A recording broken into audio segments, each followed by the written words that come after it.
My hands were still shaking from labor when my mother-in-law set a check on my hospital tray, right next to the water I hadn't finished. $14 million. One signature. He'll have everything, she said, not looking at me, looking at him. My son. 3 days old, asleep against my chest, completely unaware he was being priced. Behind her, my husband wouldn't meet my eyes. Behind him, the woman he'd been seeing for a year stood holding a gift bag like she'd already measured the nursery for curtains. I looked at my son. I looked at the pen she was holding out to me, cap already off. And I signed my name, slow, careful, the way you sign something you have absolutely no intention of honoring. Then I waited. I waited for the lights to dim and the floor to go quiet and the night nurse to do her last round. And I walked out of that hospital with my son in my arms and a signature behind me that wasn't worth the paper it sat on. They just didn't know that yet. Welcome back to Stories of the Unbroken. I'm Maren, 34, a healthcare compliance auditor, the woman this family liked to call the spreadsheet wife. This is the story of the night they tried to buy my newborn son in a hospital bed, and the month they found out exactly what I do for a living. If you believe a quiet person with the right numbers can take down people who think money makes them untouchable, drop a comment and subscribe, because this story earns it. I came to this work sideways. My younger brother spent his last 18 months in a memory care facility that looked beautiful in the brochure and ran on a fraction of the staff it claimed. After he died, I went back to school to learn how to read the difference between what a company says and what it actually does. I never expected to use that skill on my own family. I met Julian Doyle at a conference 2 years before any of this. He was warm in the way that costs a man nothing. His family ran Doyle Senior Living, 41 assisted living facil. 41 assisted living facilities his grandfather built from one farmhouse. He talked about the company like a legacy. He never mentioned that his mother, Constance, still ran every decision that mattered from a desk that wasn't even technically hers anymore. The first time I walked into the Doyle house, Constance looked at me like a number she intended to round down. I told myself that was just old money being slow to trust outsiders. I was wrong about which half of that sentence would matter. Here's the part one want you to remember for later. Even before the wedding, the company's public records never sat right with me. Occupancy numbers that didn't match the staffing I'd expect. I glanced at them once, professionally, and told myself it wasn't my business. I let it go for 3 years. That decision almost cost me my son, and it's also exactly what saved him. Once I was pregnant, Constance started calling the baby, the next generation, before he had a name. Julian started working later, his voice softer on the phone in a tone he never used with me. Money started leaving our joint account in amounts that matched no bill we had. When I asked him directly, he said it was a company matter and looked at his plate instead of at me. I don't trust plates. So I opened an account he didn't know about, copied every record that was legally mine, and packed a second bag I told no one about. My son Asher came 3 weeks early, fast and furious about it. Julian showed up 2 hours later smelling like someone else's perfume, like he hadn't even bothered to shower first.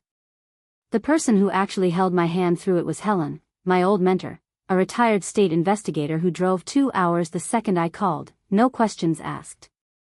When the nurse asked for the name on the birth certificate, I said my own last name. Not his. I didn't plan that.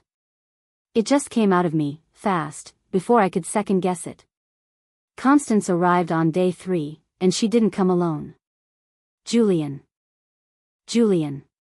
Page, with that gift bag. And a lawyer named Castellano, carrying a folder the way you carry a verdict you've already decided. Constance sat on the edge of my bed without asking, she never asked, and told me, almost kindly, that I had never really belonged in this family. You were useful, she said. That's not the same thing as ours. Then the folder opened. Then the check.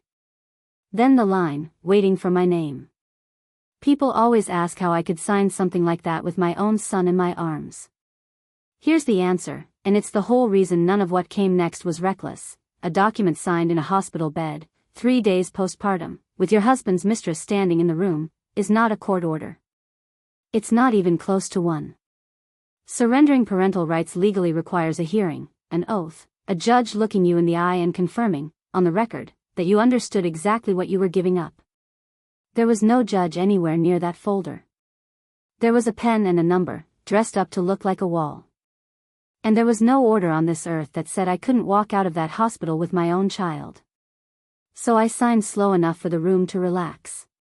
Then I capped the pen myself and picked up my son, and I didn't say a single word to any of them on my way out. I didn't make a scene. I called Helen, and we drove to my sister's place across the state line, somewhere none of them knew to look, because I'd never told that family she and I still spoke. By morning, a letter from my own attorney was already revoking the relinquishment as signed under duress, dated and certified. A custody lawyer told me honestly I'd probably win eventually, after years and more money than I had. That's when I stopped asking how to win in court and started asking a colder question: what actually gave Constance her power? Not the folder. Not the check. The company. Take that away, and she was just a frightened woman whose signature didn't mean anything anymore. So I went back to those records I'd dismissed years earlier and read them properly. What I found wasn't a paperwork mistake. Doyle's senior living had been billing the state for care it wasn't providing, staffing logs showing aides clocked in for shifts that payroll records said never happened, billing continuing on residents for weeks after they'd died or been moved to hospice. It's a known pattern in my field. It's also, not by accident, exactly the kind of neglect that took my brother. I didn't have a stolen document handing me the answer. I had something better, a former scheduling coordinator named Denise, who'd quietly reached out to me months earlier after hearing I was the one who actually reads things. She'd kept her old schedules. I cross-referenced them against public cost reports and payroll filings until the pattern stood on its own, across 5 facilities, 3 years. Julian found me before I filed anything, which I should have expected. Cowards can smell a reckoning coming even when they can't name it. He tried 3 different men on me in 15 minutes. First the husband, he missed me, he missed Asher, he'd made mistakes. I let that one die in the air. Then the negotiator, there's more on the table, just sign something cleaner. I almost laughed. Then, when neither worked, the man his mother actually raised. You need to stop digging, he said. Quiet. Flat. Not one word about his son. A man fighting for his child leads with his child. Julian led with stop. That told me 2 things. My numbers were right, and he already knew exactly how bad it was going to get. Constance came last, and alone, which is the only reason I'll give her this one paragraph of being human. We sat at a diner near my sister's town, and for a few minutes she wasn't a chairwoman at all, just an old woman talking about her dead husband, about building something from one farmhouse, about how admitting the staffing problem felt like burying him a second time. I almost felt it. Then she set her coffee down and the marble came right back into her voice. He's a Doyle, she said. You were never going to be more than someone we were generous to. There it was. Whatever I'd felt for her folded itself up and left the booth with her. I filed a formal complaint with the state's fraud division under my own name, with my credentials attached, because people who hide get dismissed. The investigation moved fast once the pattern was undeniable. 2 facility directors resigned rather than be interviewed. Paige stopped returning Julian's calls. The weak reporters started asking questions outside the building. Constance, still certain she controlled every room she ever walked into, held a ribbon cutting for a new flagship facility, press included, balloons, a string quartet, the whole performance of strength. I went. Not because she had any power left over me. Because I wanted to be standing there, in the 3rd row, when the truth arrived without my help. She was mid-speech, hand on the podium, calling the company, the gold standard of the region, for the 2nd time, when the side doors opened and the room's temperature dropped before anyone understood why. A state investigator walked in with a suspension notice and a camera crew a reporter had tipped off days earlier, trailing 4 steps behind. She didn't shout. She didn't have to. Effective immediately, she said, plain as weather. 3 facilities. New admissions halted. An independent monitor installed. The microphone caught the silence that followed better than it had caught anything Constance said.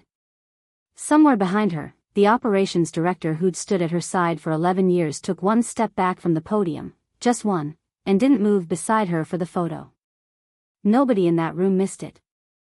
An old man in the second row, whose wife lived in one of the named facilities, stood up on shaking legs. "Is she safe?" he asked. Just that. Constance opened her mouth and nothing came out, 20 years of practiced authority, and she had no answer ready for the one question that actually mattered. So I gave him one. I told him the review existed to protect his wife, not take her care away, that the system was finally working, late but not too late. Then, only once, quiet enough that only Constance and I really heard it, "You told me I'd never run anything in this family. You were right. I just read the numbers instead." The custody question, the thing that started all of it, resolved almost as a footnote. No judge was ever going to honor a relinquishment signed 3 days postpartum with no hearing and a mistress in the room. Julian, named in a federal fraud investigation, never mounted a real fight for Asher. I got full custody without much of a contest. Doyle's senior living lost 3 operating licenses outright and entered a court-supervised corrective plan for the rest. Constance lost her board seat within the year. I took a settlement built from assets that had nothing to do with the investigation, stepped back from any role in the case the way ethics required, and moved Asher and me somewhere with no Doyle real estate and no gardenia perfume in the air. I kept my own name through all of it, because it was never really theirs to take. They thought the dangerous person in that hospital room was the one holding the check. They never once looked twice at the quiet one in the bed, who already knew that numbers, like children, were never theirs to buy. If you'd have signed that check and walked out anyway, tell me in the comments which part you'd have done differently. Share this with someone who spent their life being underestimated. And subscribe, because here at Stories of the Unbroken, the quiet ones always read the real numbers in the end.